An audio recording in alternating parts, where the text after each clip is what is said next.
All right, welcome back to another episode of the School of Why podcast. Today, I have a very special guest, Miss Bridget Hilton. How are you, Bridget? I'm doing well. How are you? Good, good. Now, tell me, was it this hard to reschedule so many times because you actually are a Hilton? Are you Paris Hilton's sister? Is that what this is? I know live in California, right? To be fair, I only rescheduled one time. Oh, that's true. I rescheduled most of the time, which means I am Paris Hilton's sister. No, Yeah, just kidding. I'm sadly not. I am not one of the Hiltons. She has a lot more money than I do, but kudos to her. Yeah. What are you going to do? The mom's been great on Real Housewives. My wife loves that. I feel like Bravo kind of creates this content that is genetically created to kill the soul of every male in the room. It's like I've never seen only it. by Bravo. Oh my God, it's only by Bravo. And like everything they do, it's like clinically designed where the audio like gets into the soul of a male and makes him die a little. But anyway, if you love your wife, you have to watch this stuff. So anyway, that's me. So that's how I know Paris's mom is always on there. So she's a sweetheart. At least she was. This season got kind of awkward, but anyway. So you're not a Hilton, not that Hilton Nope. at least. You're the other Hiltons. So Yeah, I'm all the right. So Hiltons that come from like Flint, Michigan. It's a little different. classic. Yeah, those are the good Hiltons. You know what I'm saying? They know what's up. So coming from Flint, Michigan. Okay, so I met you at an event recently for some keynote talks, and you had a very, very interesting story, and I loved it, and that's why I wanted to have you on the show. And your book was not what I thought, and your Uh-huh. book is Experiential Billionaire, correct? Yep. Comes out Okay, so next my year. it's not out yet. Okay, well the cover is Nah. amazing. I thought it was already out. I haven't, of course, I haven't read it, but I always judge a book by its cover, as you should. And it's great. Your book is great, judging it Oh, by the thank cover. you. Okay, so Appreciate that's that. good. So I haven't read it yet, but guys, make sure you get that next year. But the keynote you did helped give me some insight because originally I was thinking, okay, she's an experiential billionaire. She's classic millennial mindset, like Instagram, and I have great pictures and I know great people, and we had a lot of fun, and that's why I'm a billionaire of experiences because otherwise I wouldn't be a billionaire. But my experiences are so good that I'm a billionaire in the experiential Bitcoin world. Anyway, I was totally wrong. So, okay, your turn, Bridget. Tell us what is the experiential billionaire? Sure. So we really use experiences as the value of our life. And that's been proven over and over again with a ton of research, including like a study that we did of 20,000 people. We asked them what their biggest regrets were, what they valued the most in their life. These people were 65 plus. So very, very interesting data that we got back. And of course, none of them said, I valued my car or my watch or, my bank Mm-hmm. account. They all said some form of life experience, whether it was like, I valued getting married to my wife in Hawaii the most, or I valued becoming a chef, or I valued, learning how to play guitar, or spending time with my kids in national parks, like things like that. So, for example, like when you Google valuable, you don't see things like cars or you see things like cars and watches, but you don't see any of those things. So why do we equate value with money? So the Huh. whole idea behind experiential billionaires to help people when they get to their end of their life, they can look back and say, I really like lived life to the fullest. And I had all of these valuable experiences rather than I have all of these regrets. 76% of people at the end of their life, their biggest regret is the things that they didn't do. It's not the Mm-hmm. things that they did. So how can we help people have less regrets? And how can we like the whole thing is people will say, well, I wanted to do that someday. It's like that's like a fictional day. It's actually not on the calendar. A bucket list. Yeah, yeah. It's Yeah, like this someday's is not this a is real my thing. bucket list, and it's like they kind of have that as maybe their vision board, Yeah, right? exactly. It's your But they never vision actually do board. anything about it. Right. Because everybody in The Secret said, once you got your vision board, it's as good as done. You know what I'm saying? So I still have like, bunch of Ferraris and, different things on my vision board. I'm like, where are these Ferraris? Because I thought I just have to think about it and then it happens, right? Am I wrong? Is that how the Yeah, law of that's attraction so works? funny. I never thought about it that way, but we are kind of like the opposite of the secret Exactly. vision board, because I do think that stuff is cool and valuable in some way. Like I do think being aware of what you want is the first step. Yes. But you actually have to do things after But there's that. like 10 to 12 steps after that. Yeah, exactly. Yes. It's like, okay, these are great ideas. Awesome. Okay, now what are we going to do about it? So yeah, and it's funny you mentioned that, because I've always been kind of hot on that same kind of deal, where it's like what I think, what I believe, what I want to do, what my intentions are, who you think I am. None of that matters. It really boils down to what do I do? You see what I'm saying? If I do something, even if I've got like a bad attitude, but I do it anyway, or I've got the wrong intentions and I do the right thing anyway, or the honest thing, right? It's like, that's all that really matters, because otherwise it's all just nothingness. And we're all just sitting around kind of complaining about what isn't happening. And it's crazy, because it's like, this because you've stepped into it. I want to talk a little bit about how you've stepped into this, right?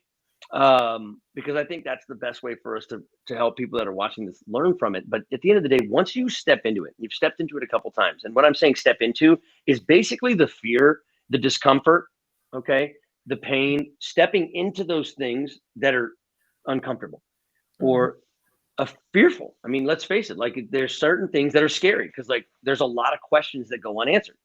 I'm afraid because, well, how am I going to pay the bills? Or what am I going to do? Or what about my kids? Or is she going to leave me? Or is he going to leave me? Or whatever the heck it is. There's all these fears. Are they going to like me? Or are they not going to like me? But when you step into that, you realize that veil, or that wall that seems so big, so high, and so thick is really just paper thin. Absolutely. But I have to keep stepping into it, right? And I have to have a purpose that gives me enough courage to do that, right? So you've actually got a very interesting purpose that I think is, in my opinion, very authentic. And most of the people that watch this know that authenticity as a leader is the most important thing as far as fulfilling your purpose. And I've dedicated my life to that, living that, and then helping others live that same thing. So I looked at you, I saw your keynote, and I felt like this is somebody who's very authentic. I was very pleasantly surprised. Tell me a little bit about that story of how you went from maybe like being in one place that you knew wasn't as fulfilling as you wanted it to be, and then how you made it through that journey. And I'm sure every day are still stepping into that uncomfortable, like, am I doing the right thing? Of course.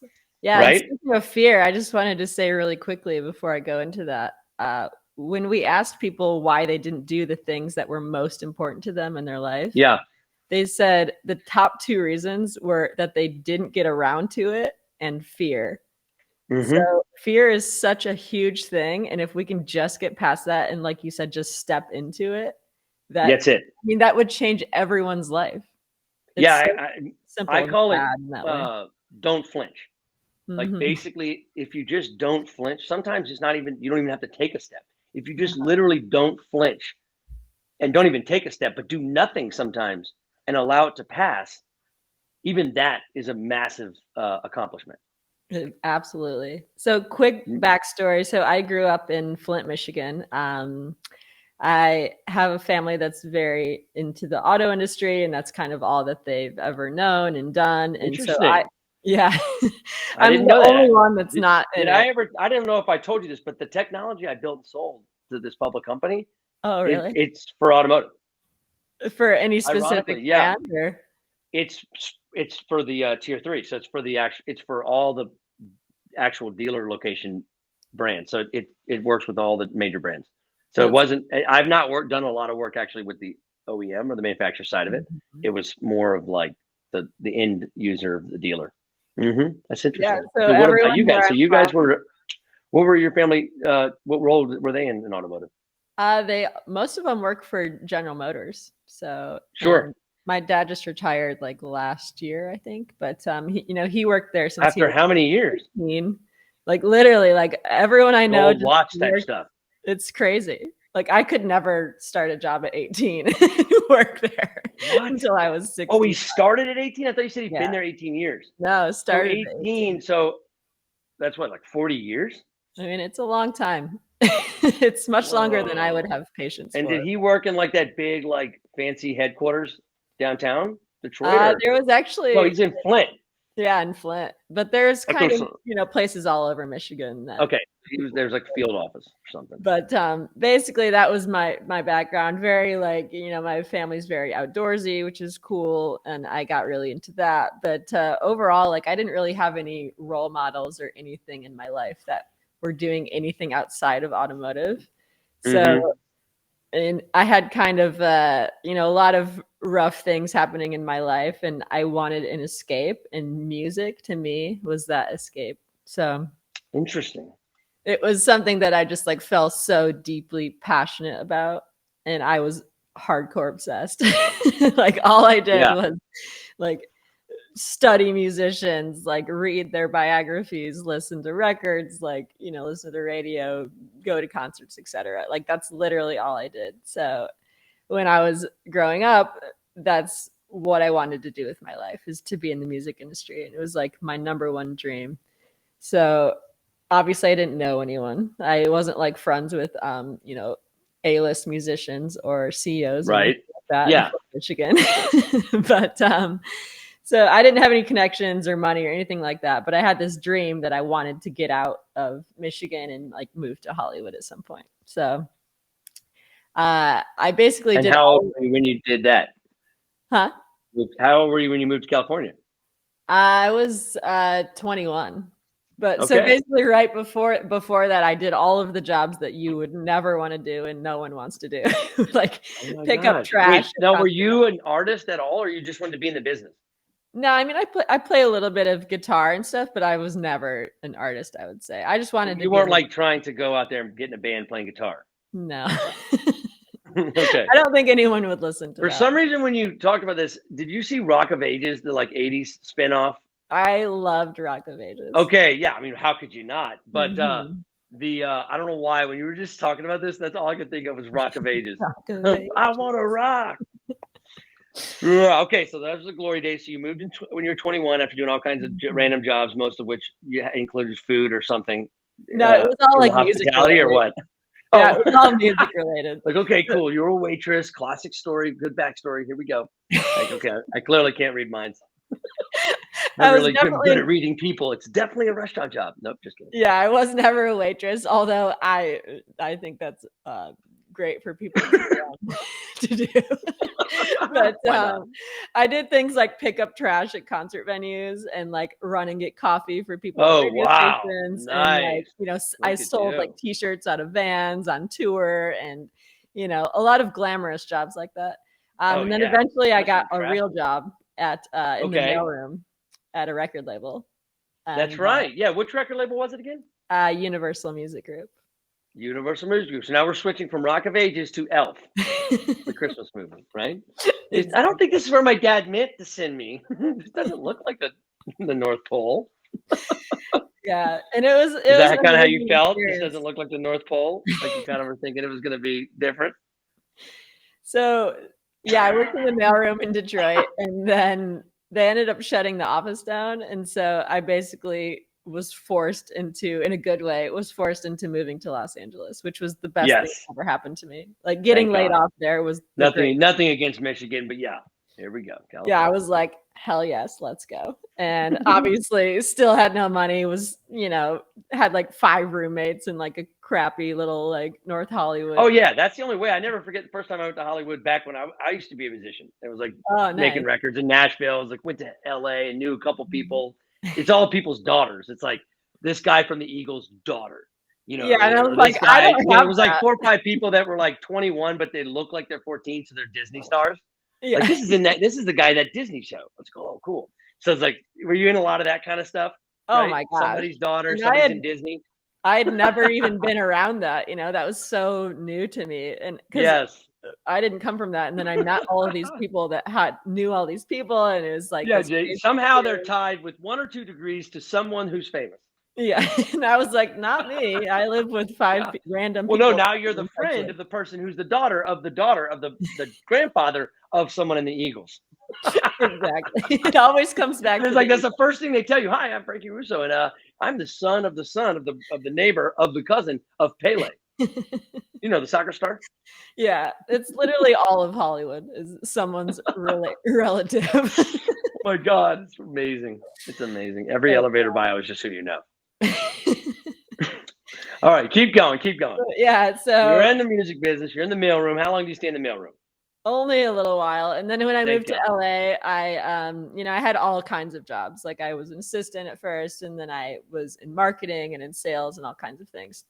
Amazing job, super fun for someone in their early 20s. Got to work with like the biggest A-list stars in the world, like Taylor Swift and, Kanye and Foo See, Fighters. here she goes, guys. Here she goes. Yeah, See, just like, here she I'm goes. not Now going to she's name in Hollywood. drop, That's how you but it know was she's living amazing. Hollywood.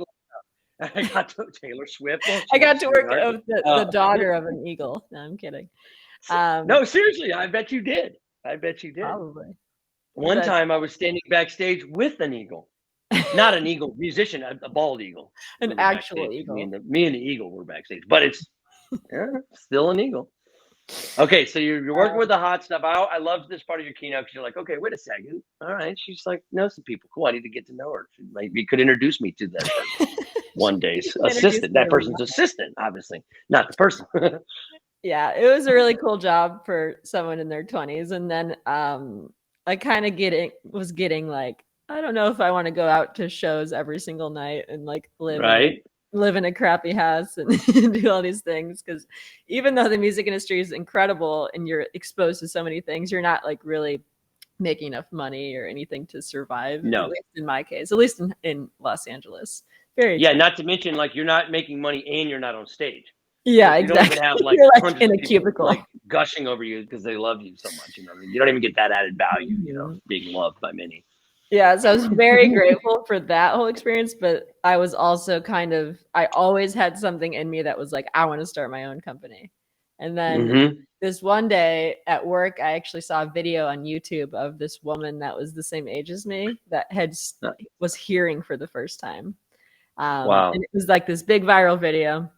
And it got me really thinking about how much music had like meant in my life and how it totally changed my the way that I live. Like I could have like literally just stayed in a small town and not done anything, which is fine for some people, but I knew that that wasn't for me.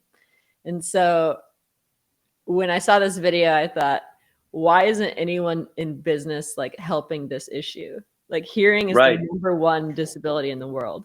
And there was this is when my ears really perked up because my wife is super passionate about this and she has some hearing issues. Yeah. She's not like fully blown deaf, thank God. But it's a real thing, and it's really sad because especially if you aren't all the way deaf and you didn't like learn sign language and things like that, you just kind of live with it, and nobody ever really knows how much you're not able to hear it, and like it's crazy how that affects so many things. It's like so I crazy. didn't even know that till the last 5 years when I got married to Tracy and started to really have some empathy for that, like firsthand. It's like, whoa, it's bad. And it's not a huge stigma around it. It's a huge stigma, and it's also not created equal. It's not like, oh, you just turn the volume up. Yeah.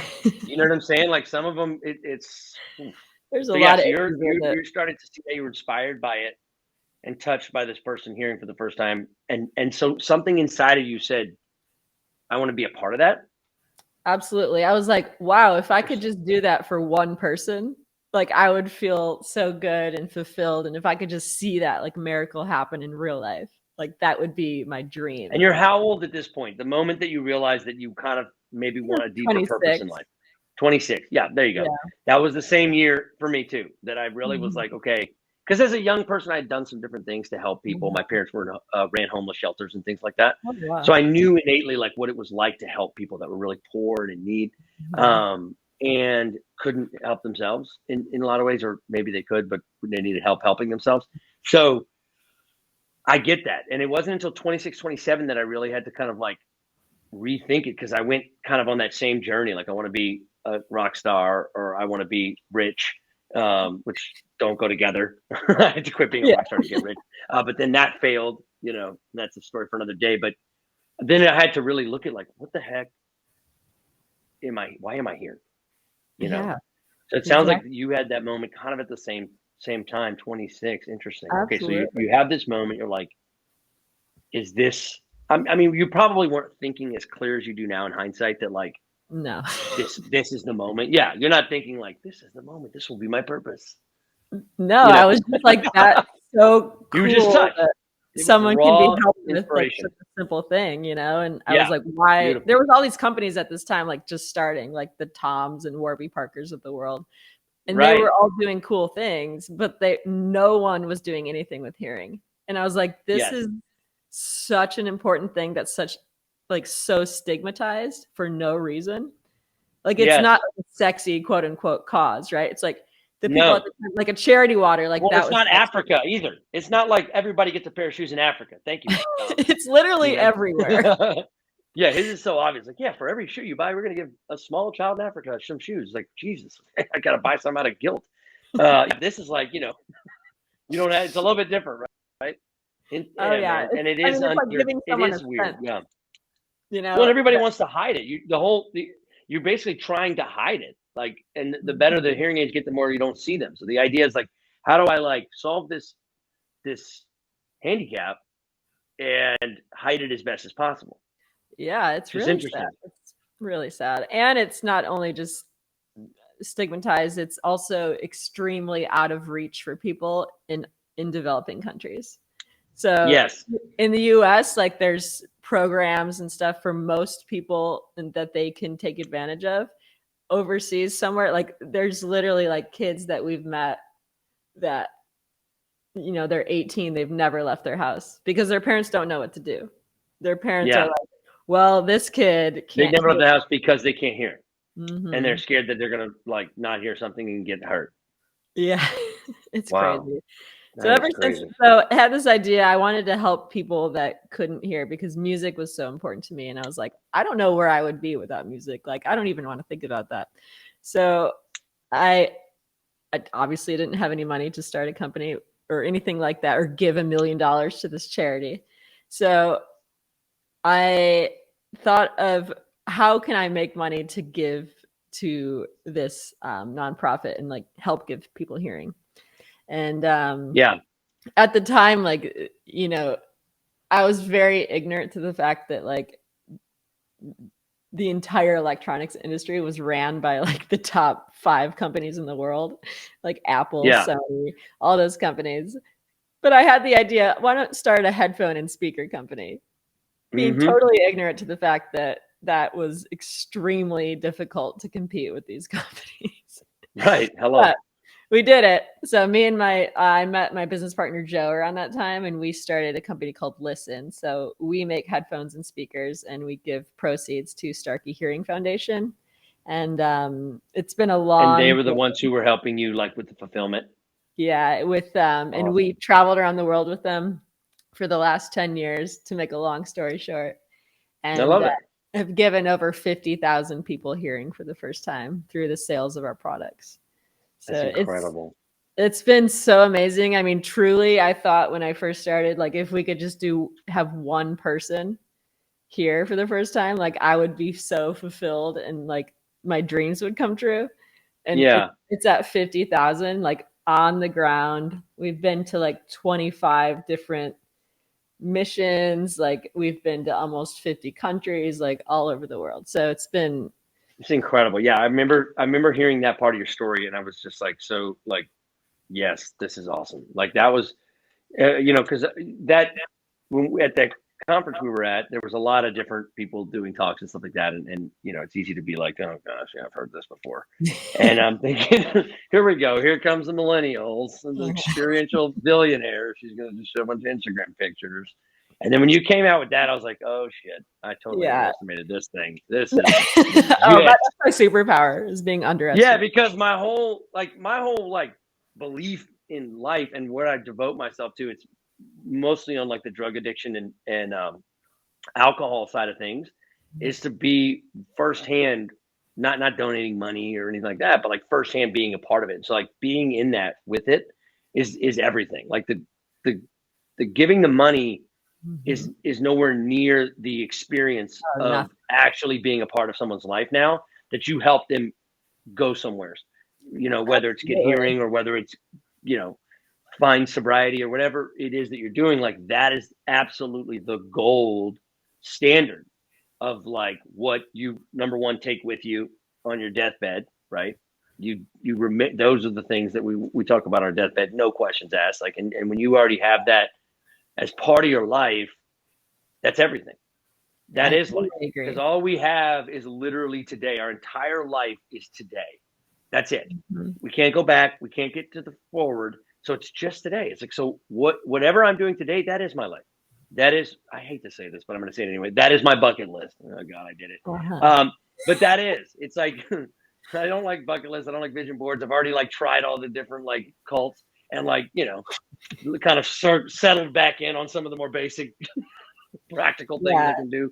But it all comes back to that, right? It's like, what am I doing to help others?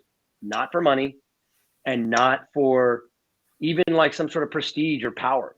Like, it's just because I love to help others, and I'm genuinely doing this because you don't have to.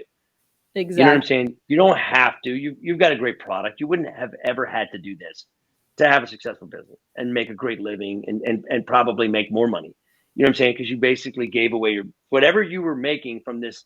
If it was some sort of like PR stunt to just get PR, you gave away all of your goodwill from that to all these people for free hearing aids. So I know that's not why you're doing it. And not even. What an amazing story. Yeah, I mean, we've given away more money than we've ever made. Like, that's no question. So yeah, you were super clear on that when you did your talk. Like, I got to give it to you. It's like, yeah, you're like, I've done these amazing things. That's why I'm an experiential billionaire, not to be confused with an actual billionaire. Yeah, it's really funny. The whole, experiential billionaire thing came from like an inside joke with me and my business partner, because I was on the I get it. Forbes and Inc. like 30 under 30 list, which has literally nothing to do with how much money you make. Oh my God, no. Yeah. So everyone's like, people like from high school or whatever, they're like, oh my God, like you're killing She made it. Like you That's must, right. Can I borrow some money? They just assumes that you're like, your company is a Forbes 500 or that you were an Inc. 500 company. You know what I'm saying? And we were doing okay. If you actually make a bunch of money on Inc., you're actually just a small line, one-liner print in the magazine. I know, because I was on Inc. 500 5 times, but I'm just a small line. Nobody saw my picture. Yeah. If you get on there, that means you're probably not making any money, but you did something great, and it was probably pretty fast. Yeah, and it was amazing. But I was also like, we were doing okay. We were paying our bills, but we weren't definitely not killing it. So because we were giving all of our money away, we're traveling the world. Which is why you got such good press. Yeah, and it was so much better than making money. Like, I'll literally never forget helping these, like, somebody here for the first time. Like, we're just crying and they're crying, and like, and I have a feeling that if you get too far away from that experience, which I'm sure you have in moments, it's like, F this shit. I need to keep coming back to that. And that becomes your north. It's like, how far away have I gotten from the last time I gave someone in another country that really needed hearing? I handed that to them. You see what I'm saying? That's the same thing with me. Like, I for a long time I thought, okay, cool. What I'm going to do now that I'm older is I don't want to be poor like my parents were and do the whole like full time help the homeless thing. So I'm just going to be, my gift is going to be to give money to the homeless or give money to organizations. It's like, that's not enough. Yeah. Not if you're looking for the good stuff. On your deathbed. No, and it's not, but it's not if you want the good stuff. Like, if you're looking for the limitless drug in this world, it is getting lost in the service of others, not for money and not for power and not for recognition. That is the fucking gold of this universe, of this existence. Like, you will figure it out now, you'll figure it later, or you'll never figure it out. But those who have, like you, and that's why I was like, I've got to get you on the show, even though we had to reschedule 14 times. Like, everyone listening I remember now is my fault. I remember now this is actually my fault. I was the one who did it. I was blaming Bridget, but it's not her fault. She's busy getting lost in the service of others. But anyway, I'm not trying to like preach about this. This is just the fact. And like I know it's a fact when I hear from someone like you, and I've heard from countless others of people that have found this truth. We've never met before that day, and you're saying my experience, and that's the stuff that's when you know it's true. Sometimes not all of it's good experiences, and it's still true. Some truth is it's a truth that most people don't realize until it's too late. That's like right, if I was going to wait, it's not in your face. Yes, it's not in your face, and nobody's going to judge you for not doing it. Right. No one will judge you for not doing it, and you might miss the most beautiful experience that is worth $1 billion, but it has to be my experience with another human in a moment like this, because it can't be bought. You can't phone it in. It's not just a big check. That's the part that I think people miss. They think that the experience, like, yeah, I wrote this big check and we were on Facebook. It's like, no, that's not it. It's Yeah. what is my experience with this person? How have I sacrificed my time and energy and money to be in this moment for nothing else but to help them and selfishly get that limitless drug that you can't buy on the streets. You can't manufacture it, no matter how hard they try, but it is the limitless drug. And I do it for that. Look, I do it for the limitless drug. I mean, both of my books are basically about purpose, and the theme of all of them is it always, and my talks, I'll never not have the same theme. Then my ending of every talk will always be the same. And that is spread the love, help others, get lost in the service of others. If you're going to be a leader, like get in the dirt and help them, you know, this whole like leaders eat last type mentality. And like, there's a reason why everybody that gets this is all saying it in almost the same ways, because it's the truth. Yeah. And, you know, not to get too dark, but, you know, at like our funerals are, you know, people aren't going to say like, oh, they wrote a check to someone and they really loved They wrote so much money to so many people. They really loved their wallet. A lot of those, what do they call it? Is it a eulogy? No. What do they call it? Eulogy. Oh, is it that what it is? Okay, whenever you do the little talk about the person and the dead, there are a lot that do talk about that, though, by the way. But that's only because they don't have anything else to talk about. Yeah, but like for you, they're not going to say that. They're going to say, Frankie did this for other people.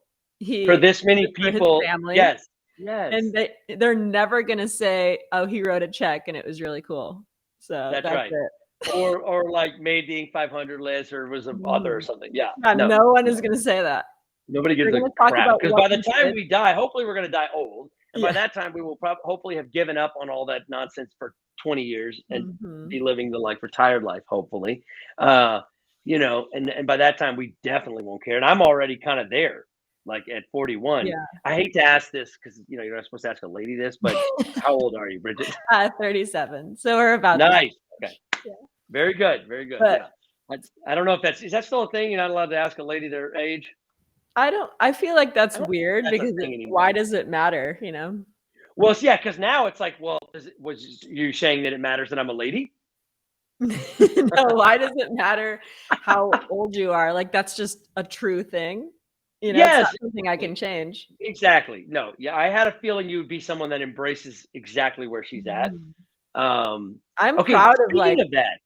You know, where I am at this point. Yes. You know, I'm on my third act. Like I had music industry, I had, you know, entrepreneurship, and now I'm moving. Wait, how many acts are there? I don't know. That's the thing. You don't actually I thought there was only 2 or 3 acts to begin with. Okay. Well, cool. If you're a cat, you have 9 lives. So okay, so you're like, if you're on your third act, you're thinking you got 9 acts. I don't know. We'll see. I mean, that's the thing. We just don't know how much time we have. So I'm trying to fit in as much as I possibly can.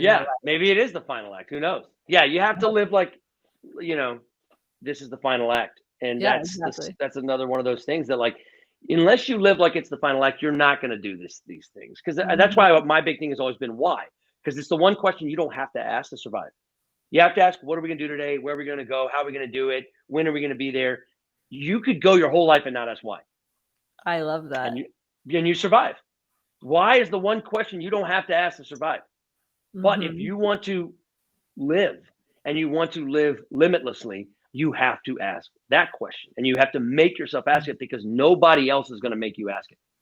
Yeah. And my why previously and still, you know, was giving hearing. But now my why is like a much bigger thing that when I'm moving into this, you know, book, keynote speaking life, the why now is to help inspire people to have more fulfilling experiences in their life, whether it is your highest calling is to help other people multiply that others. Same experience you had. Yes, to inspire that same experience that you've had in other people, where now 10, 20, 30, 40 people over the course of your life may be motivated, inspired, changed in enough of a degree to do these things that you couldn't by yourself do. Yeah, create that ripple effect. Yes, that's it, the ripple effect. We've been lucky, you know, we've had several people, you know, say, I started my company, I did this, you know, because of Listen. I started a company that gives trees, and we've planted 2 million trees. Like, that was something that happened. Like, that's amazing. And I love hearing that. That's something someone told you after being inspired by your story? Yeah. Yes. I'll write that down somewhere. And then we have like on the smaller scale, They're it's like, wait, you did an Experiential Billionaire book, right? Yeah, like someone will see the keynote or whatever, and they'll say, "Oh, like I didn't think of my life as like finite like this, and I'm gonna go take my kids to Yosemite or something." Where like they wouldn't have done that because they were so wrapped up in their own life and in whatever the heck the schedule is. It all comes back to the watch. That's the God, right? That's the American God. And so, interesting. Okay, I have to ask this. I meant to ask you earlier because we're about to bump up into time, but. What about this? I saw something on Instagram that you are part of a movement, and it reminded me of a movement that I'm a part of that's called On-Site. Have you heard of On-Site before? On-Site workshops? I have. A lot of people have told me that I should go. So now you're the final one. I'm going to sign up. 3 times. I'm a huge fan. I hate to be such a fanboy, but like, dude, I've done I went by myself. I went with my wife. I went to Colorado, and the horses were a part of the experiential therapy. I mean, I've done it all. I'll be back soon. Like, I'm like. Kind of, it's embarrassing. I'm kind of a diehard fan, but it's unbelievable for getting into the core. I mean, you would just love it. I feel like it's an old hat for you for some reason, but I could be wrong. You might be because I think it's an old hat for you that this might be the best thing that ever happened. Check it out. If other people have told you that, and then now I'm telling you, take it as a sign, because the fact is you strip everything away. I'm not gonna tell you all the details, but the experiential therapy as a group, what I was able to uncover from my inner child and the role that plays in my adult life and how all that shows up has completely reframed like my second book and like my whole talk. My talk is Inauthentic Existence. I was able to originally tap into that talk 5 years ago at the first experience I had at On-Site. I had no idea how much I wasn't living there. Now, I again, I think you were probably more centered. You're more centered now than I was 5 years ago, for sure. But it is such a hell of an experience, and witnessing that witnessing other people's journey is half, or if not more, of what makes it so powerful. So anyway, you are in something though that looked intriguing to me. That was in Inward Journey. What is it called? So this is my favorite thing in the entire universe right now. It's called the tell. Hoffman Institute. Yeah, I'm kind of a fangirl about it. But yeah, okay. See, there you go. See, I am like to Hoffman what you are to Insight. So I think that we should switch. You should go to Hoffman, and I'll go to Insight, and then we can reconvene. That's kind of, I hate to say it, it's kind of why I'm asking. And then I'm also the kind of person that's always like, man, how do I create the Russo Institute, or the School of Life? A lot of this podcast was because what I really wanted to do was recreate something like that. I just haven't had the time to do it yet. There you go. But yeah, so Hoffman is, they have locations in Northern California and in Connecticut. I went to the one in California. Basically, you go there, you're with like 30 other people, very diverse group of all ages, all kinds of people, which is great. Because, we're not really around that a lot. We're around people that are similar to us. So that was very helpful. That's right. But what they do is they take your phone and computer when you sign That's right. Okay. We're on the same. They do which that. I love. Yes. That was the first time I went, I was terrified. Yeah, I know, me too. I was like, I don't know how I'm going to feel about this. I'll pay you $6,000 to just take my phone from. It's the weirdest thing. Like, why can't I just put it in a box? Like, I just can't do it. But if I give them $6,000, I'll do it. Oh yeah, that's so you check in, and it's this week-long, incredible, deep experience where they basically rewire these patterns that you have from childhood, from your mom or your dad. Okay, you might have already done it. I'm telling you, this is sounding eerily close. It is so incredible. It's totally. How big are the groups? Is it all 30, or they break into smaller, like 8 to 6? It's all 30. There's small groups that you break into, but there you go. The classroom setting is like a big group, and it's just basically a week. You have a lecture, experiential, and then you have breakouts. Oh my God, it's basically the same thing, and it is awesome, right? Yeah, I mean, they've been around since like, I don't even know. I think it's 50 years or something crazy. Like, yeah, On-Site's probably only 35. Yours is better, I'm sure, but it's not a competition. But I know exactly what you're talking about. Okay, let me ask you this. This is the most important question. When you go, are you allowed to say what you do for a living? No. Yes. You're not allowed to say what. You have no last name. Huge part. No last name, which I liked. I liked not talking about work, even though I love what I do. It was like the first time that I No, never had to dude, do. I was such a workaholic the first time I walked in, and like now I'm like, do not care. Like Yeah, what I do for a living is like gross. Like who exactly. gives a shit? Like So I why do love you like that. people ask me nowadays, what do you do? I'm like, I own a company that owns companies. Yeah. You're Like, what like, do you I'm do? an entrepreneur, And I'm whatever. an author. Yeah, I'm an Yeah. entrepreneur, whatever the fuck that is. And I'm an author. What do you do? Yeah, it's Back just to like you. that. Yeah, I Um, used to care so much that you knew exactly what I did. Like, oh my God, that totally cured me of that shit. it's really funny because Oh my I'm God. very close Yes. with people from Hoffman. I did it last October 2021, and Okay. Interesting we timing. we talk all the time, and I still honestly couldn't tell you what half of the people do for a living. Like, Absolutely. Yeah, who gives but a I know shit? The all only of their people I know what childhood they trauma. do is the famous. There were a couple famous people, which you're not allowed to approach them and talk about it. You said act like you don't Mhm. know. Which the two Yeah. people that were famous in mine, I didn't know they were famous until Mhm. the end. Then I was like, God, dog it. But I actually got close with one of them. I'm not going to say for anonymity's sake because, yeah, I ended Mhm. up actually sponsoring them too. Like outside of onsite, I ended up sponsoring a couple guys Mhm. for recovery. But anyway, it was really cool how I like how different the experience was for me, not knowing that they were, Mhm. in some band or whatever it was, And Because it so, doesn't matter, people are there to no, talk about their, like, weird. inner world, And it's not. awesome for them if you're in Yeah. that kind of space where you're always like under the microscope or whatever. Mhm. Because the whole like being famous microscope thing is definitely cool at first, but I feel like I'm not speaking from experience because I haven't been that famous yet, but the Yet. it yet. Oh, absolutely. Screw that. But the fact is, I feel like it wears off quick. Like my wife is terrified of me getting too famous. Like when I talk about like getting more followers or doing the more keynote stuff and devoting more of my life to this, she's like, I don't want to get too famous. I feel like it's bad.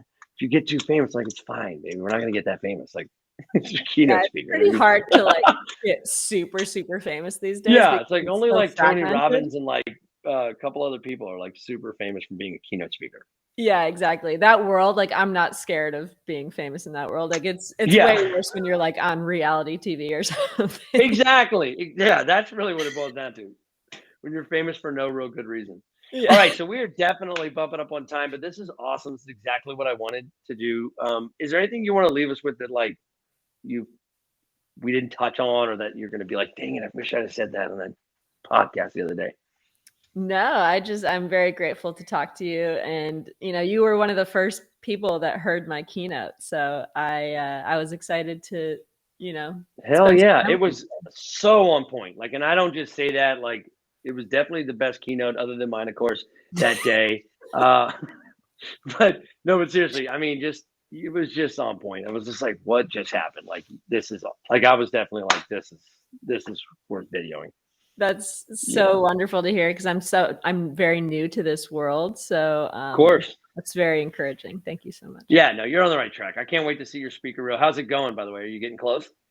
Yeah, I should have it Are within you a feeling better about it? week. Yes. Okay. Yeah, because I had that kind of dark moment where like, oh my God, what did I do? But Mhm. now I'm like, and then I keep always watching it, seeing if I'm gonna hate it, and I don't, which is cool. You Uh-huh. know. Yeah, I think it's a work in progress. It's Yeah, you something that. have to kind of downgrade it to where like, okay, Mhm. we'll do another one of these, but we gotta get something out there. Yeah, that And footage is incredible, and I know it no, can be great. exactly, the 9 camera people is like, how could you? I mean, how could you not? It's like, what is this guy even saying? It doesn't even Mhm. matter because the footage is so good. Yeah.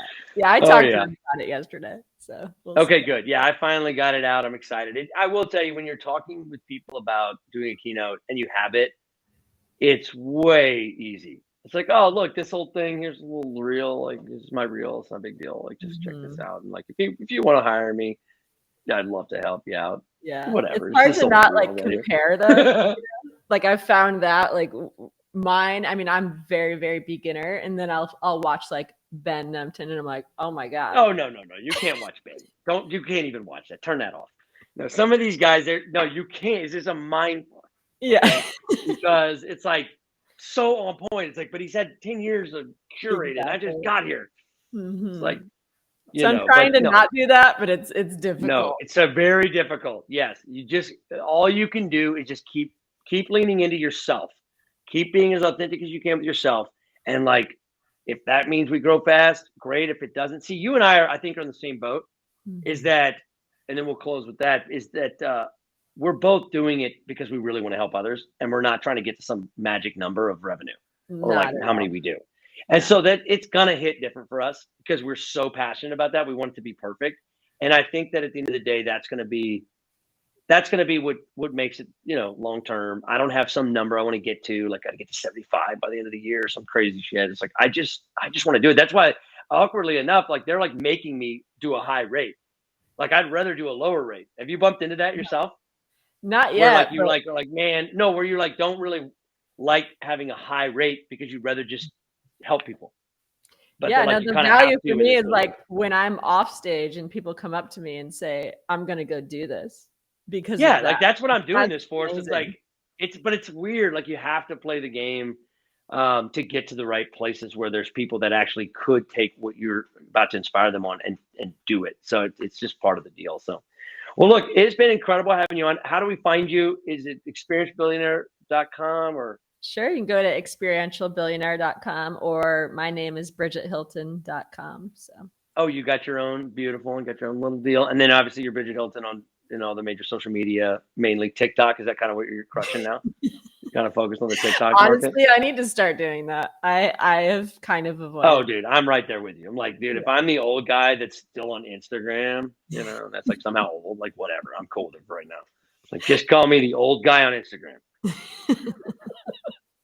That's right, great. this was awesome, Bridget. Like, definitely, we're gonna do this again sometime. I can't wait to bump into you at the keynotes and the Hoffman Institute or wherever we bump in. But thank you so much for being on the show, and look forward to talking again soon. Thank you so much. I appreciate it.